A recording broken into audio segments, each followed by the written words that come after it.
শতরূপে সারদা বই থেকে পাঠ, বিষয় নিবেদিতা ধ্রুব মন্দির, শঙ্করী প্রসাদ বসু, নবম পর্যায়ের আলোচনা, তিনি চির আশ্রয়, পরবর্তী অংশ।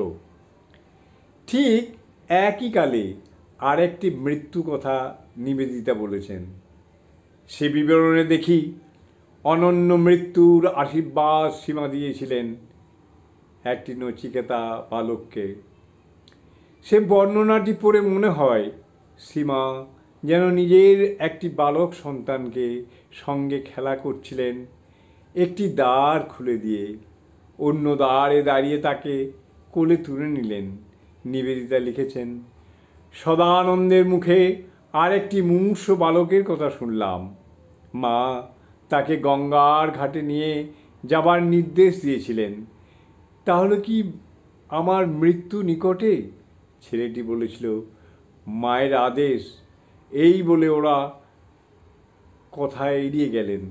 ছেলেটি তৎক্ষণাৎ বলল, নিশ্চয়ই, মাকে আমার প্রণাম। তার কথা তো শুনতেই হবে। আপনারা আমাকে নিয়ে চলুন। জয় মা।